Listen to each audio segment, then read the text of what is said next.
Hey everyone, so today I would like to walk you through how to paint this yawning fox in oils. This is a fairly quick time lapse and covers the two main stages, the initial sketch and the Alla Prima painting on top. Hope you enjoy and let's get started. Okay, so we're going to begin by laying on a tone onto the canvas by toning the blank canvas, and we do that with raw umber.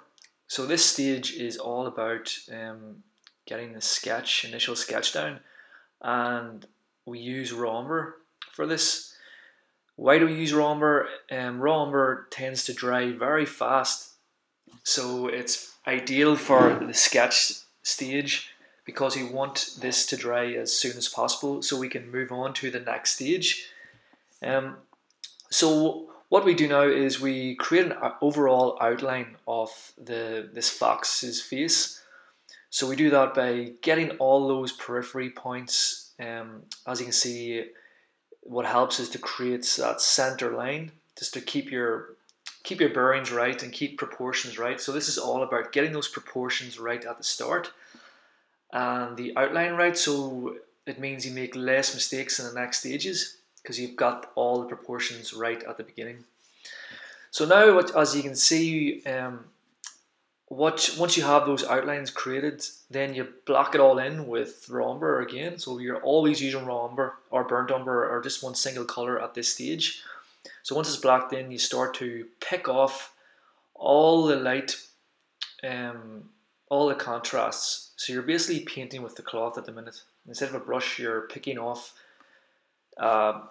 paint with a cloth, almost like a sculptor chips away at a block of stone. We are chipping away at a block of paint to gradually reveal the form. So now that that's done, I'll start to just finalize the outlines, get it all right, make sure it's okay. So now that that sketch is dry, we usually leave about a day would do it, so it's completely dry. Now we begin by laying on the colours. Now with Alla Prima style and with oils, and with this method, you always begin with your darks first. So as you can see, where I'm just picking the parts, the darkest parts first. So that would be around the mouth, around those gums, in the recesses of his mouth, all those shadow areas we can see, and his nose. Those dark bits you can see in the reference image, the nose, the shadows, the eyes. So once we have those major dark bits, we move on now to a tone, say a tone above. So we're always working from the dark tone and to always a tone above, a tone above, a tone above. So it's just a stepping stone. And take as much time as you need for this stage just to get everything right. You don't want to skip any of those tonal steps. You want to start with the shadows and always gradually work towards those lights. So as you can see now, I'm beginning to block in all those shadows around the mouth where the light is not hitting as much. Not worrying about detail at this stage, just getting those major shapes, just getting those big abstract shapes down. So yeah, it's really important just to maintain those abstract shapes at this stage. What also really helps is to squint your eye when you're looking at the reference image. Just squint your eye because it blurs the image, takes out all the detail, and basically makes your life that bit easier when you're trying to paint what you see.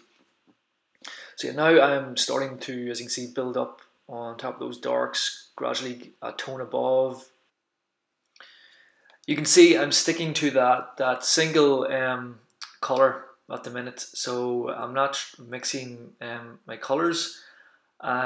Sticking with this. This is a mix of, say, black, white, raw umber, just to get that slightly warmth of that fur.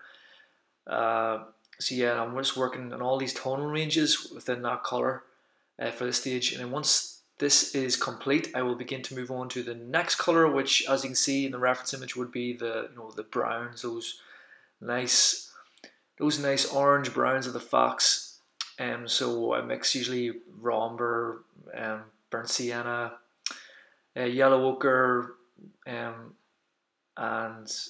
yeah. And once to go lighter, I always add a wee bit of titanium white just to get the lighter tones when I'm building up the lights. So as you can see, it's the same concept of starting off with all the dark areas first of that color, all those shadow areas. Yeah, just blocking in those abstract shapes. As you can see, not worrying about detail at this stage at all. Just trying to cover that canvas with all those shadows.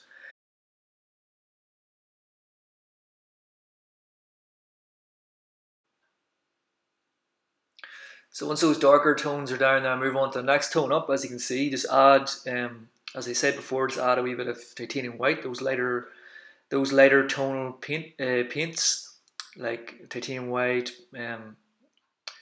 yellow ochre, and yeah, it's sort of gradually build up those lights. As you can see, you're bringing it forward. As you add more lighter paint, you're always sort of gradually bringing the form forward, and that's what creates the definition and the depth.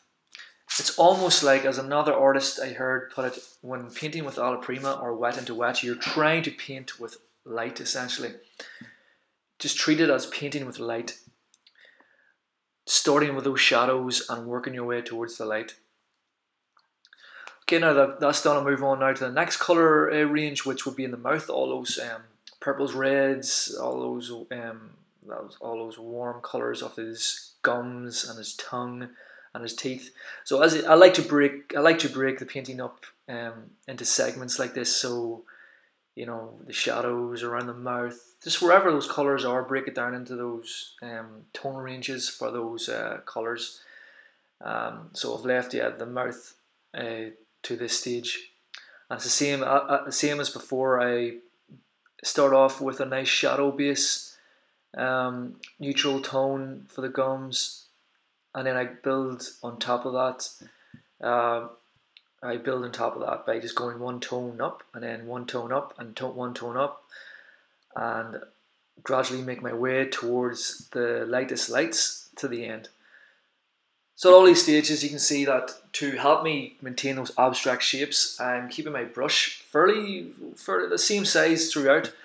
Not going on to any small finicky brushes at this stage yet. I leave the smaller brushes to last. So broader brushes at the beginning, and as I work my way towards the lights, I work my way towards the smallest brush. As you can see here, just for those tiny bits that I can't quite reach, I use my small brush and for those lights. So as you can see, it's just about patience and trusting in the process. Once you lay those proper foundations down with those darks and midtones, then it makes life so much easier for the next stages when you begin to add on the lights. It gives the form that much more depth when you have those base layers beneath. So as you can see, I'm sort of building up those lighter bits, and you can see the form is beginning to emerge around that tongue, that curve of the tongue up. So it's the lighter areas that define that tongue. So as you can see, I was painting around the periphery of that that flick of his tongue, and it defines that shape. And just to get those, I've added a sort of more redder tones and burnt sienna to the underside of that tongue, just to show where the blood, just give it more of that blood look. Because the light is almost shining through that tongue to give that blood look. And those teeth, as you can see, I start off with those shadow tones first. So with most shadow tones, I always add like raw umber, those darker colours, and and yellow ochre. Then I gradually build on top of that by adding more yellow ochre or more titanium white, just to get those lighter tones. And yeah, and as you can see, even though these teeth are the lightest, I'm not overreaching. I'm not going to that light tone at the start. I'm always laying down a tone below, so it gives me room to maneuver. It gives me room to make it lighter if I want, or darker if I want.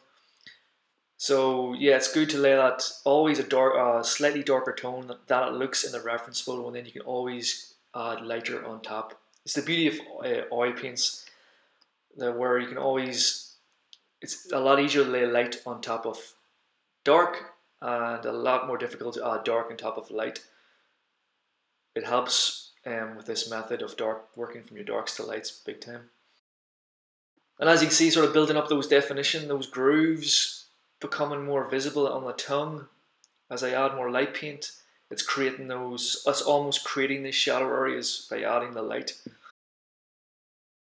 And that depth comes forward. You see that contrast between your shadow areas. And I'm building up another tone above that dark tone and those back molars.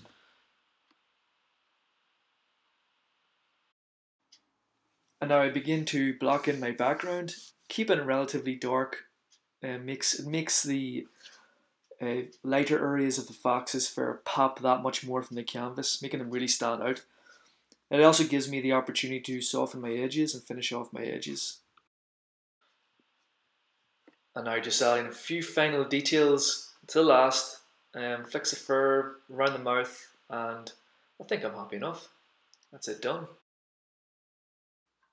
Alright guys, thanks for watching this fairly quick tutorial. This painting took about 4.5 hours to complete, so I did my best within 10 minutes to cover those major stages and steps from initial sketch right through to the end. And if you liked what you've seen, don't forget to leave a like or a wee comment, and don't forget to subscribe. Cheers guys, and catch you soon.